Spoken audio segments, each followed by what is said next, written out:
Ever feel like, you're chasing after success, but that finish line, it just keeps like moving. Yeah. You finally land that big promotion, but then there's an even bigger one to aim for, right? Never. Or you hit that financial goal you set, but suddenly it's like, wait, this isn't enough. Yeah, It's kind of exhausting, honestly. it is. Well, you're in for a treat today because this deep dive is going to be about a totally different take on success.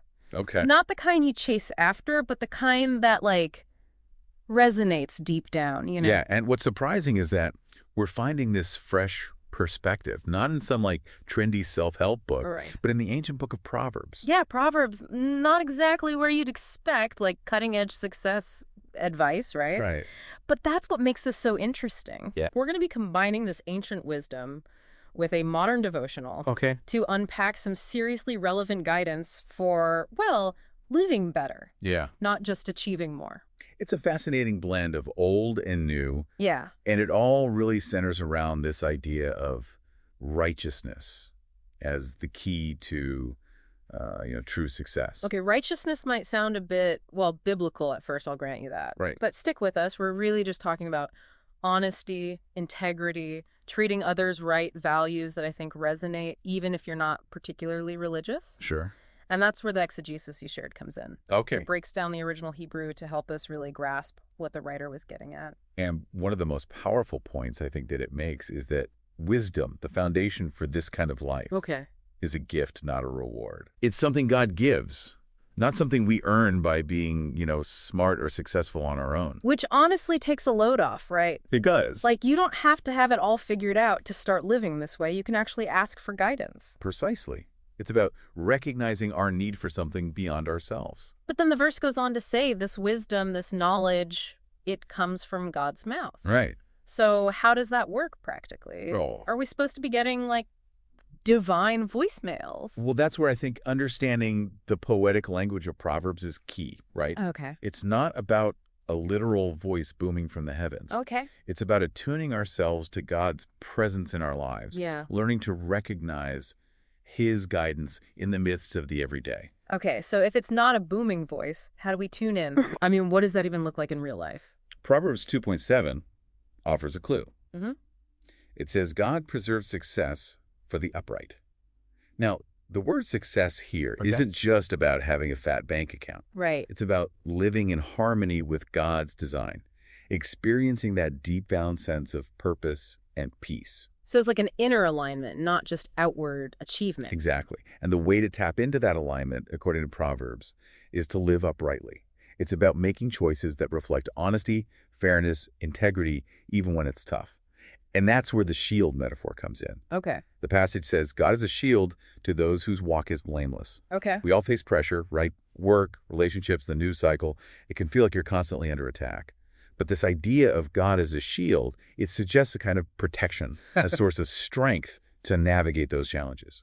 Okay, I love that imagery. It's not that life suddenly becomes like easy or stress-free, Right. but we have this source of wisdom, the shield to lean on when things get tough. And that's where the devotional you shared adds such a practical layer to this ancient wisdom. Yeah. It takes these big ideas, righteousness, wisdom, God as a shield, and says, okay, but how do we actually live this out? And it's not just like vague platitudes, right? It gets into some seriously actionable steps we can take. Exactly. It emphasizes the importance of prayer, which, in light of what we're discussing, isn't just about rattling off a wish list.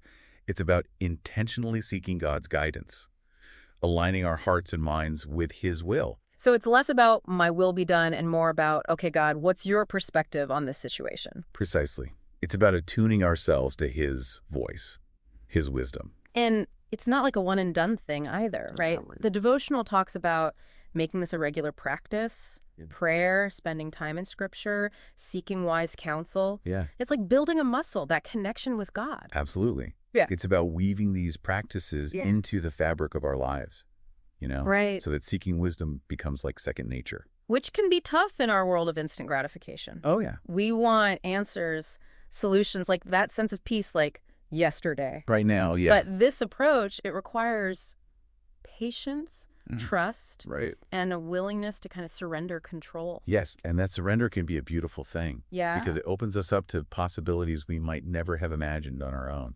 It's like we're not just trying to, like, hack our way to a better life. Right. We're actually tapping into a different source of wisdom, Oh, yeah. a different kind of power. Which brings us back to that powerful image of God as a shield. Okay. We talked earlier about how this doesn't mean life suddenly becomes easy or stress-free, Right. but the devotional makes this really interesting connection between that shield Right. and how we respond to challenges. Okay, so unpack that a bit for us. Okay. How does viewing God as a shield actually change how we deal with stress? Think about it this way. When you feel secure, protected, Okay. you're less likely to panic when things get tough. Yeah. You're able to stay grounded, even in the midst of chaos. So it's like having that inner confidence, Yeah, knowing that no matter what life throws our way, we're not facing it alone. exactly. And because we trust in that ultimate protection, we're free to make choices based not on fear, but on what we know is right. So it's not just about feeling safe. Right. It's about acting with courage and integrity because we feel safe. Precisely. The devotional uses this great example of a tough work decision. Okay. Let's say you're in a position where you could get ahead by cutting corners, Yeah. maybe even bending the rules a bit. Yeah. The world might say, do whatever it takes to climb that ladder. Right. But if you're operating from this place of God as your shield, Yeah. the calculus changes. It's like, what are you willing to risk losing for a temporary win? Exactly. Your integrity, Yeah. your peace of mind, it puts things in perspective. And that's the beauty of this approach. Yeah. It's not about being perfect. Right. It's about continually striving to align our choices with our values, Yeah. with that deeper sense of right and wrong. Which takes us back to wisdom, right? Yes. It's not some abstract concept. It's about how we navigate those gray areas. Right. Those moments when the easy path and the right path are two different things. And it impacts our relationships, too. Remember the devotional's emphasis on seeking wise counsel? Yes. Well, that's not just about getting advice. It's about inviting other voices into our decision-making process. Right. People who can offer a different perspective, especially when we're under stress. Because when stress hits the fan, it's easy to get tunnel vision, right? Oh, yeah. We need those trusted friends, mentors, maybe even a therapist who can help us see the bigger picture. And not just see it, but see it through the lens of wisdom. Okay. People who can challenge us, support us, and remind us of what truly matters. So it's about building a circle of influence that reinforces this idea of living uprightly, of seeking God's guidance in every aspect of our lives. Exactly. It's about creating a support system that encourages us to be our best selves, even when it's hard. And to remember that asking for help isn't a sign of weakness. Yeah. It's a sign of strength. It means we're not willing to go it alone, that we're committed to growth, even if it's uncomfortable. And that growth, that pursuit of wisdom, Yeah. it impacts more than just us, doesn't it? The exegesis you shared talk about how living rightly affects the world around us. That's right. It's about recognizing that our choices have ripple effects. They impact our families, our communities, even the strangers we interact with every day. So it's like this beautiful paradox, right? Yeah. This deeply personal journey of seeking wisdom, of aligning ourselves with God's will. Yeah. It actually has the power to make the world a better place. That's the incredible thing about it.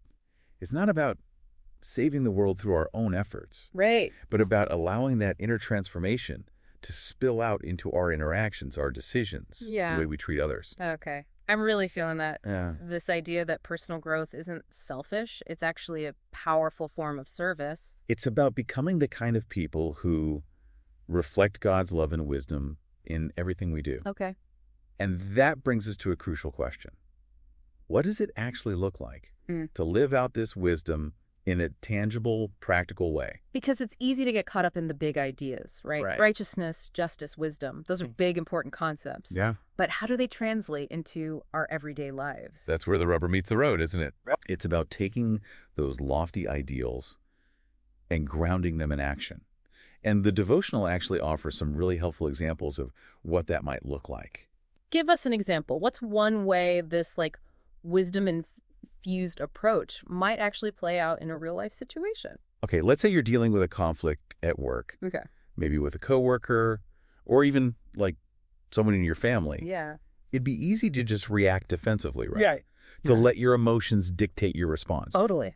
But imagine approaching that situation with the intention of seeking wisdom, Okay. of choosing, the path of integrity and fairness, even if it's hard. So pausing before we speak Yeah. or like type that heated email Right. and asking ourselves, okay, what would wisdom look like in this moment?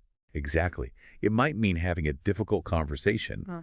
but approaching it with humility Okay. and a willingness to understand, like, the other person's perspective. Yeah. It might mean setting aside your own ego, Right. even if it means, sacrificing that need to be right. Which, let's be honest, can be way harder than it sounds. Oh, absolutely. But it's like you were saying earlier, when we operate from that place of feeling secure, protected by something bigger than ourselves, Yeah, we can access a different kind of strength.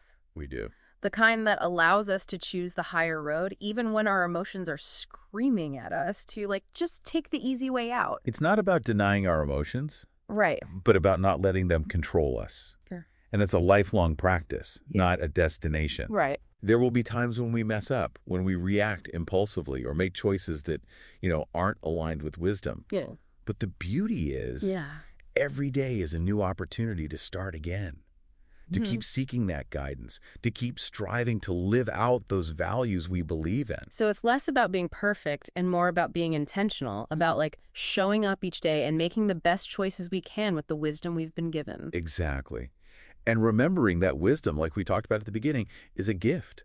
We don't have to have it all figured out. Right. We just need to be open to receiving it through prayer, through Yeah. spending time in Scripture, through seeking wise counsel. Yeah. Those practices help us, like, tune our hearts and minds to that frequency of wisdom. It's like we're creating space for those aha moments. Those glimpses of clarity that help us make choices that lead to a more fulfilling, meaningful life. And not just for ourselves, but for everyone around us.